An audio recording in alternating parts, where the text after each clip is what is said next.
Welcome to the Flora and Order Time Chat. Today I'm joined by Jane Libbis, family lawyer and co-founder and director of Umbrella Family Law, a boutique firm with heart. Jane works in the high-stakes emotional area of law, but she's lucky to have a strong team around her to keep things running smoothly on the professional front.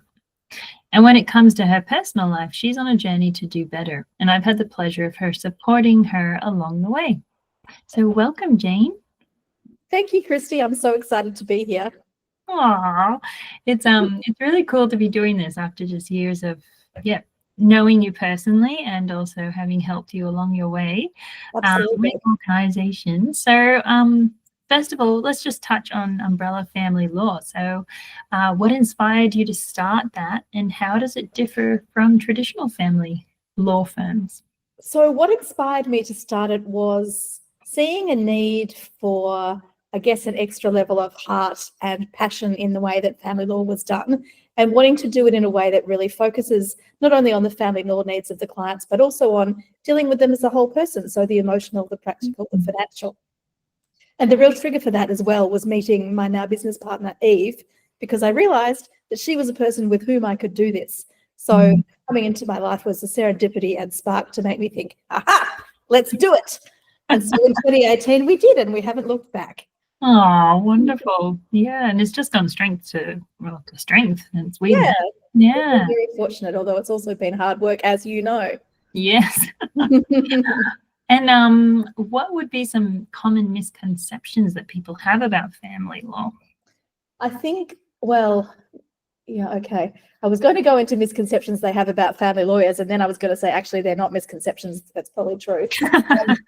But in terms of family law generally, I think that people often think that there's a set figure. In particular, what we hear is, oh, well, for property settlement, I'm going to get 60-40, right? There's a lot of misconceptions, I think, around what people think that they'll be entitled to, both in terms of financial settlement, but also around time with their children.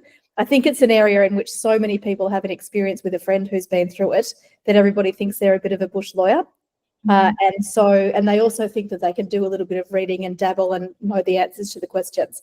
But it's actually a very nuanced area.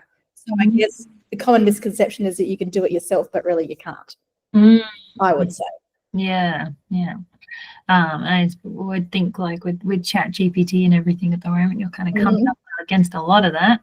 Absolutely, we do. In fact, a client just said to me today, oh yeah, my ex says that we can just put some details into some program online and it'll spit out a parenting plan. And it might, but it's not going to consider really in great detail the nuances of their relationship and the particular needs of their child. And I think that because it is such a volatile area, I hope that it's one in which people will always want human support, just like from you in your work. You know, I'm sure you could type in, how do I get organized? But that's not actually going to help you do it in practice, is it? And it's very much the same in family law. Yeah, so true. And I mentioned in the little introduction there that you have a great team that helps you keep organized professionally. What are some key systems or habits that make the biggest difference, do you find, in managing your workload? For me, it's delegating the things that I know I'm weaker at. And one of those now is calendar management, because I tend to overload myself. Whereas fortunately, I've got a PA who actually incorporates breathing space in my diary so that I'm not back to back all day, every day, which is very important. So I think breathing space is a really big one. For me also, it's letting go on the little things. Like for a long time, I did make my own appointments, and the idea of actually having somebody else email a client, particularly a new client, to do that, I was thinking, oh my God, that's so impersonal. But again, that takes a lot of time for me and is better handled by somebody who's got the time and capacity and skill to make sure that it all flows easily. We also have a number of regular meetings, for example, with our practice manager to really set up what we're doing in terms of a number of internal projects that we have on the go. And so she manages those in terms of the flow of time for those, which is very good, so that I'm freed up to do the client work, but also the big picture thinking, which together with the work that Eve does keeps the whole thing ticking. So important that, let go and that breathing space that you mentioned. Yes, and actually another thing that I found very useful is a Christie Flora suggestion. Doing the little quadrant to-do list, the urgent and important, the urgent and not important, the not important and the not urgent, all of those aspects. I still do that, not probably every week as you would have told me to, but when I'm kind of due for the next round of, oh my God, where am I at?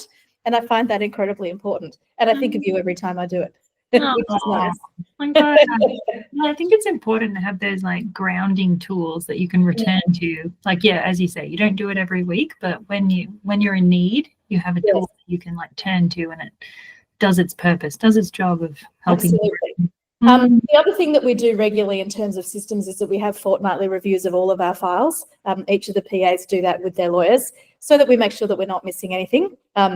And that way we can keep up to date with importantly, the turning over of the work for each client, but also with making sure that they're advised in terms of what their costs will be, and they know where they stand as things progress. So we have a really great spreadsheet that deals with that. I hate spreadsheets, but this one's a very important one, which is really helpful in making sure that nobody's forgotten as part of the process. And I imagine the person most in charge of that spreadsheet loves a spreadsheet. Is that right? Yes. Yes, definitely. Delegating there too. You seem to have a love-hate relationship with them, like you either love or you hate them, don't you? Yeah. Give me a Word document any day. Yeah, I agree with that.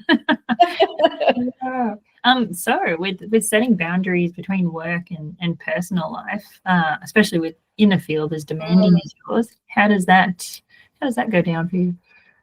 That's probably something I should do some work with you on, because I don't do it very well.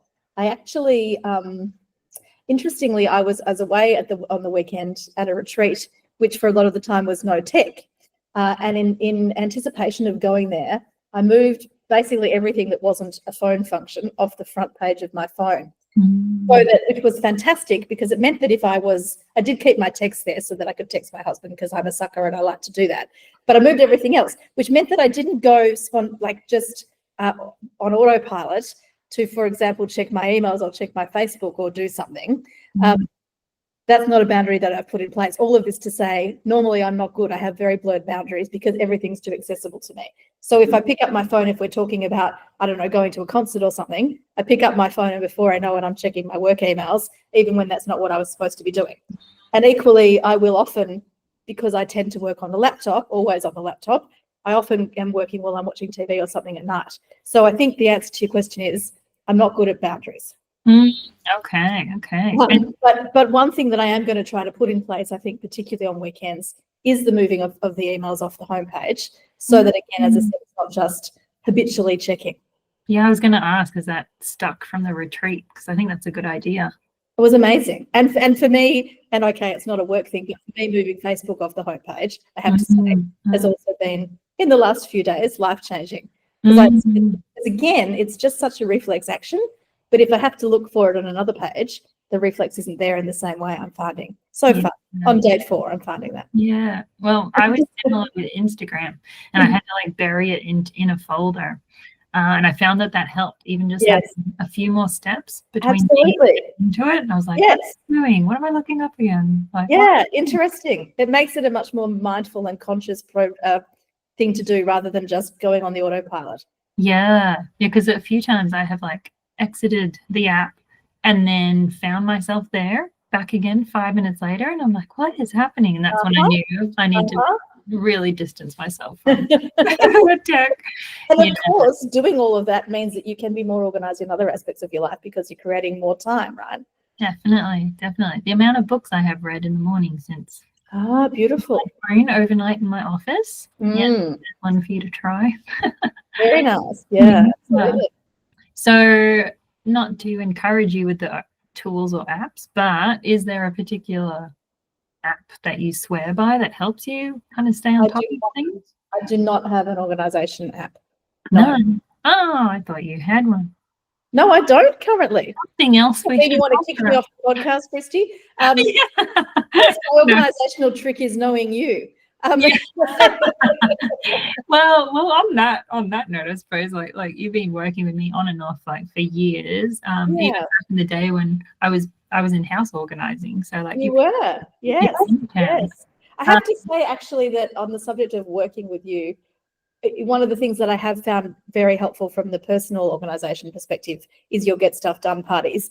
And that, I mean, that sense of being really conscious that for this couple of hours, I'm going to go through these boring personal admin jobs. I think that that's been really, really valuable.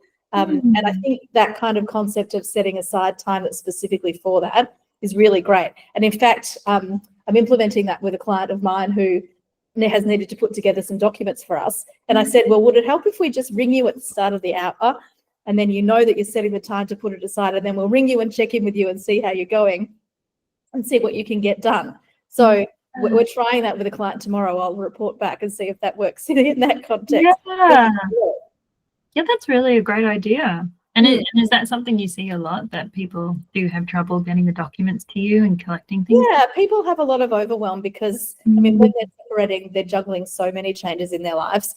And often, of course, single parenting, if there are kids involved, etc. And they don't necessarily wanting to spend time when they get home from work collating their last 3 years' bank statements from their lawyer, for example. So, yes, it is something that they can do with some support with. Yeah. Oh, great tactic. I look forward to hearing how it goes. So yeah, on the get stuff done parties front, because you've been, I think it was through a conversation that we had that kind of came about. So if you had to describe it to someone, what would you say? How would you sell it to someone? I would say that it's a really great thing to create, to have a couple of hours in your day, week, month where you know that you're going to be supported by somebody that's super lovely and knows what they're doing to get through the things that are most boring in your life. Oh, yes. It's not very succinct, but that's really it for me, is that it's so easy when you're sitting down to do it yourself to put it off because it's mostly not joyful. Although I did speak to somebody recently who said, I love life admin. I see it as a challenge. I think most of us see it as a bit, oh, God, I've just done all of these things and now I've got to, implement my power of attorney to change my mother's bank account details to do da-da-da. And it's all, it can be quite stressful, even if you know that you've got the skill to do it. And I often think that, I mean, I deal with people's life admin as my job in some respects or aspects of it, and yet when it comes to your own, it's still really hard. So to have that support and to be in the safe container with you just checking in and there if we've got questions about how we might do something in particular, it's just invaluable. It really made my heart sing, Christie, because it's so satisfying to get things ticked off your list. Oh, it really is. Yeah. But you, of course, love it. Love ticking things off. And I think that was that element of the party to change the shift on it and trying to make it so great, enjoyable for people. Yes, I think it's amazing. And to anybody listening, I really would highly recommend it, that if you've got, even if you think that you don't necessarily want months and months of organizational support, although God knows we could all do with that, but if you've got a small amount of money and time to invest, you will get so much from that process, I think, with you. It's just because even now, look at your kind, understanding face. To have that there and available, that warmth while we're getting through these boring things is just invaluable. Yeah, and you're right. Like life admin adulting is rather boring. Like one of it is, yeah. I mean, there's amazing things that we can do, right? But those amazing things are not the things that we probably will be doing during the Get Stuff Done party. It's just the things that we need to kind of keep things cranking over. Yeah. It has to happen, but sometimes you don't even necessarily have a deadline, but you just know that things will flow more smoothly if you get it done. So to have a focus moment when you're like, right, this is the time, I think is really great. And I find that that's people's biggest problem is connecting their why.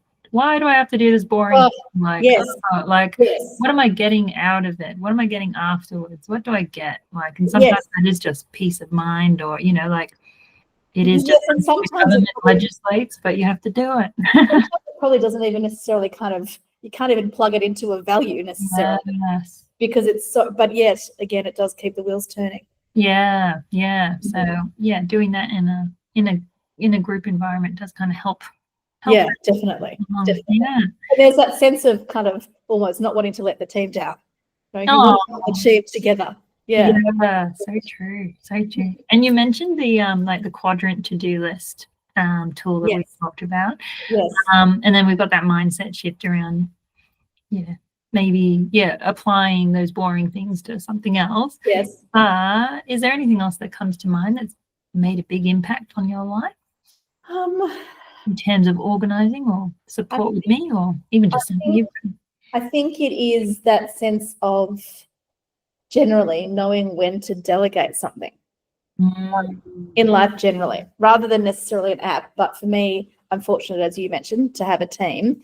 And it's knowing about how to make the best use of your own time and play to your strengths. I think that that's a really important thing to do in business and in life generally, where you can, if you have the capacity to pass off the bits that you're not so good at or that don't resonate with you and that don't put you in flow. I think it's amazing if you're in a position to be able to do that. Yes, yeah. I think that's very true. Because you'll find time and space to do the things that you love mostly, whereas it's harder to find the time and the organisation to do the things that you don't love as much, I think. Very true, very true.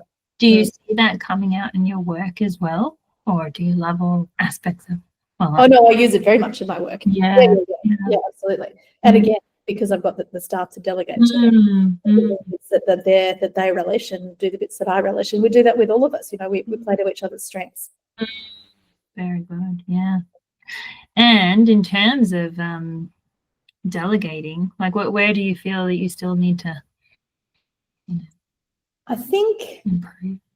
I think my delegating is going okay. I think actually in terms of kind of organisation generally and feeling where there's a weakness at the moment, it probably is around that work-life balance, and perhaps finding a way to, I don't know, whether I need more lists or maybe I do need an app or something so it's clearer in terms of prioritising my personal and professional tasks. But in such a way that I'm not presented with a list that looks daunting, but something to maybe gamify it a bit, which is like the get stuff done party, but generally with the diary or the tasks list. Again, if I think about my quadrant, there's some way to make the non-urgent, non-important things more fun. Well, I suppose that is the party, but even the urgent things, because some of the urgent things sometimes are not what you want to do. Well, I do remember a session we were talking about like a lucky dip. Do you remember? I do. That tool that to make a bowl. Remind me a little bit more about that. So those urgent items, or whatever of those items that are competing for your attention, or you're just not sure which one to start with, to write them on individual post-it notes, pop them in a bowl or a hat, and then pull them out and then go with it. You reminded me of that. I love that. Yeah, I think you were excited about it at the time. Maybe we bring that one back. We'll bring it in because I haven't done it. Yeah, I think that's great. Yeah. And that would kind of gamify it as well. It totally does. Yes, particularly if there are things that actually it doesn't matter which one's first. They just have to all get done. Oh, I love that. I'm going to go and do that when I get back to my desk, Christie. Good.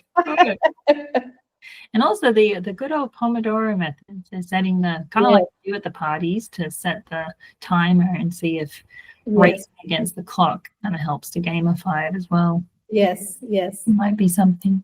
Maybe this could be my new game. Not that I play games online, but instead of being addicted, I can be addicted to gamifying my to-do list. Yeah.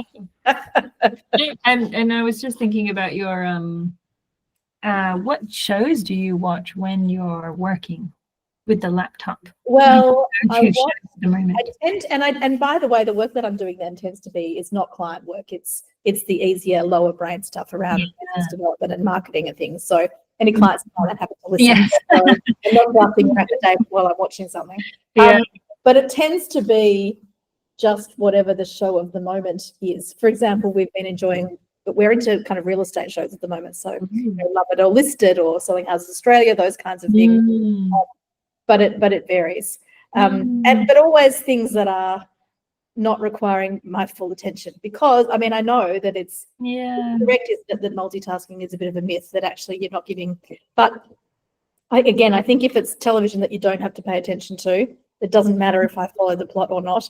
Nobody's life is depending on it. And if it's work where it's quick and perhaps a bit more procedural, etc., I think no harm, no foul for a little bit of multitasking in that sense, don't you? Yeah, well, I'm the same with my marketing and uploading. Graham Norton is always my I put him on the other screen. Well, I was expecting you to say, I listen to an organising podcast, or something about business development, because I know you do that. You've shared some good things. Well, that I find I would need to concentrate more on. Yeah. So Graham Norton and just like, easy. He's just chatting. I'm just like, I can dip in and out, and it's fun. So I feel him on that. But yeah, I think you definitely need every once in a while just a pure movie or an outing, or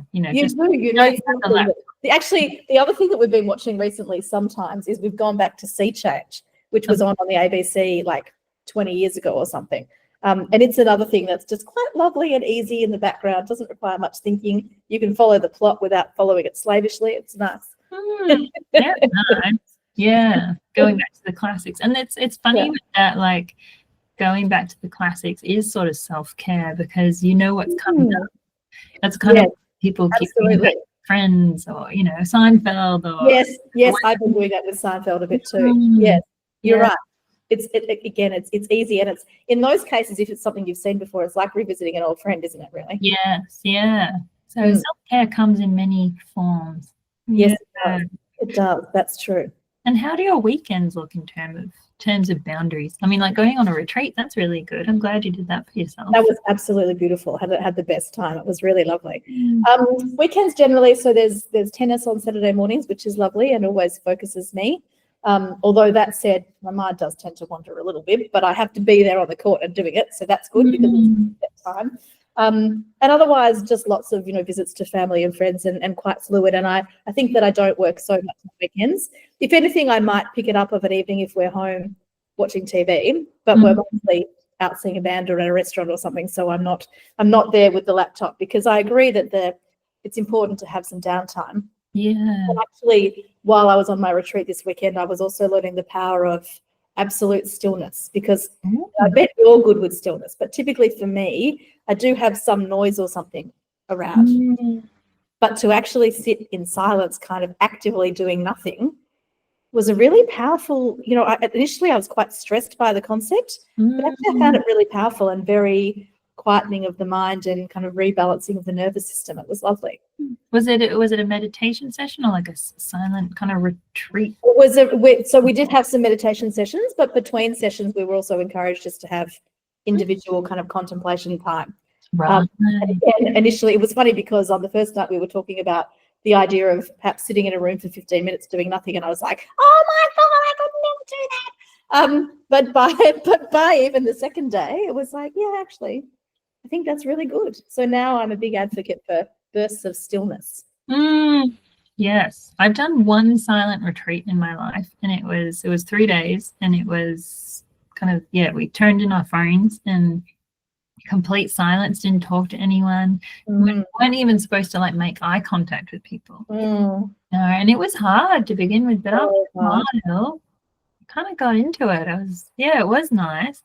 But I think stillness is something that I practice a lot of, or I could definitely be better at it. Thank you for your compliment, but I could definitely be better at it. But I'm quite mindful of kind of like what I was saying with Graham Norton. Like I'm mindful of, am I able to do something right now with this playing, or there's something that so sometimes it looks like stillness, but it's just because I just need I can't have anything else going on.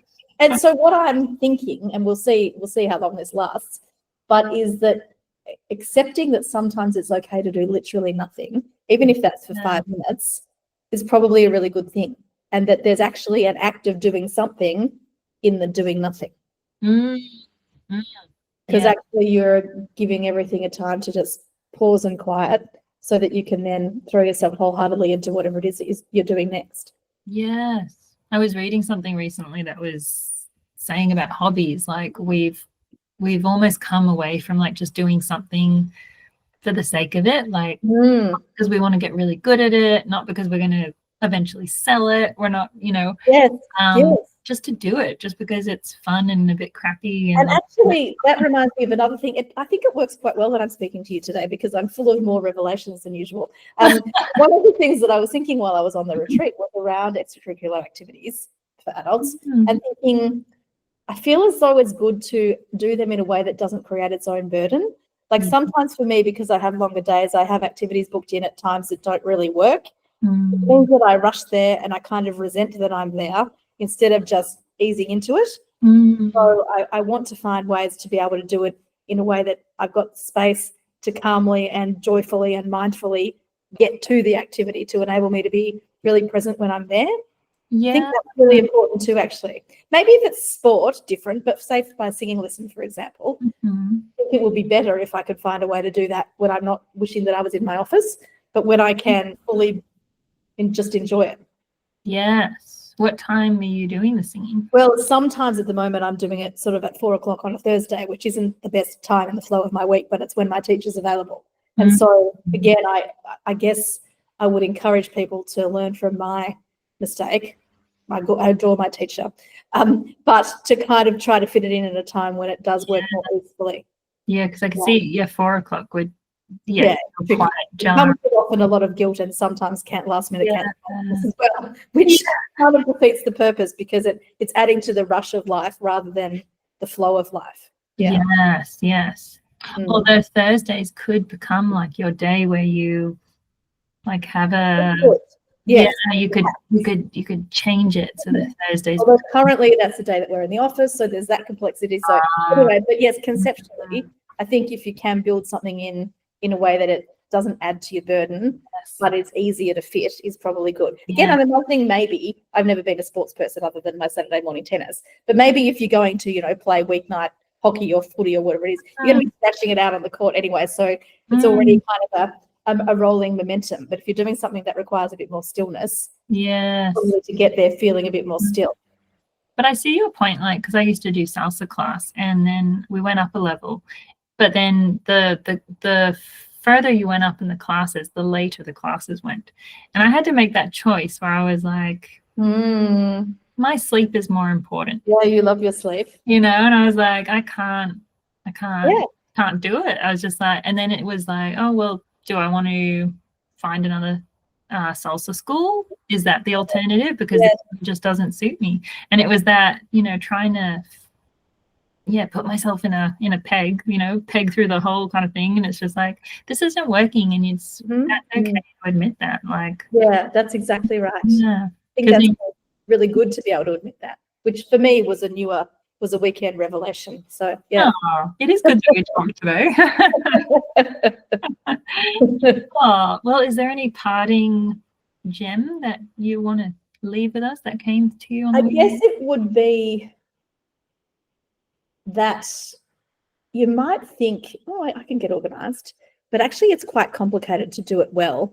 And I would encourage people to use you for that, to understand that and it's not that I'm here to do an ad for you, but I do adore you and I value your work. And I do genuinely think that it's fantastic to be able to get some help in a really important area, because an investment with you is maybe also likely to lead to fewer needs for psychologists or kinesiologists or other things to reduce stress in that way, if you can really help people reduce stress at the coalface of their day.